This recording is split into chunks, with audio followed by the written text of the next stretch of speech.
یہ واقعہ حضرت عمر بن عبدالعزیز کے زمانے کا ہے، جب عدل و انصاف، تقویٰ اور رزق حلال کی برکت عام تھی۔ اس دور میں ایک چھوٹے سے گاؤں میں ایک لکڑہارا رہتا تھا جس کا نام سلیم تھا۔ سلیم نہایت غریب مگر ایماندار اور قناعت پسند انسان تھا۔ اس کی روزی کا ذریعہ صرف جنگل سے لکڑیاں کاٹ کر ان سے مختلف چیزیں بنا کر فروخت کرنا تھا۔ روزانہ اور صبح وہ اللہ کا نام لے کر جنگل جاتا، لکڑیاں کاٹتا اور دوپہر تک شہر لا کر فروخت کرتا۔ جو کچھ ملتا اسی سے بیوی بچوں کا پیٹ پالتا۔ ماں کی نصیحت۔ سلیم کی ماں اکثر اسے کہتی، بیٹا کم کھا لینا مگر رزق حلال کھانا، حرام کی کمائی میں کبھی برکت نہیں آتی۔ سلیم نے ہمیشہ یہ بات دل میں بٹھا لی۔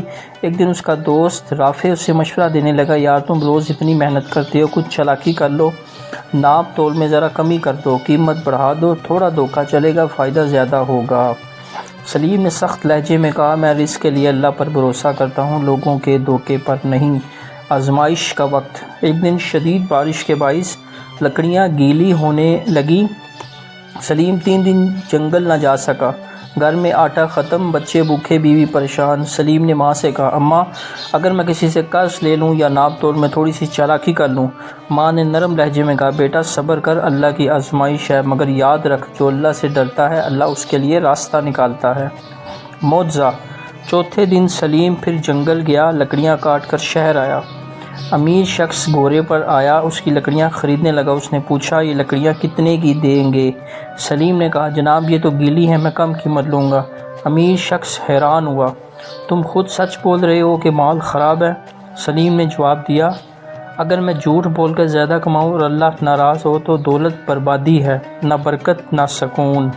امیر شخص نے کہا، میں گورنر کے محل سے آیا ہوں، ہمیں ایسے ہی سچے آدمی کی تلاش تھی جو محل کے لیے ایمانداری سے لکڑیاں فراہم کرے، تم کل سے ہمارا ٹھیکہ سنبھال لو۔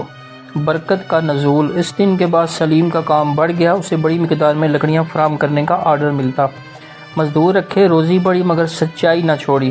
اب سلیم کے گھر میں برکت تھی، دل میں سکون اور زبان پر شکر۔ وہ اکثر کہا کرتا، میں نے کم میں بھی سکون پایا، جب اللہ راضی تھا، آج زیادہ ہے تو یہ اسی رزق حلال کی برکت ہے۔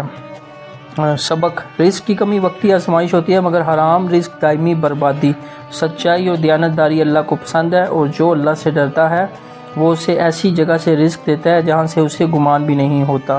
قرآن پاک میں بھی آیت ہے، جو اللہ سے ڈرتا ہے اللہ اسی کے لیے نکلنے کا راستہ بناتا ہے، اسے وہاں سے رزق دیتا ہے جہاں سے وہ سوچ بھی نہیں سکتا۔ ایسی مزید اچھی کہانیوں کے لیے ہمارے چینل کو سبسکرائب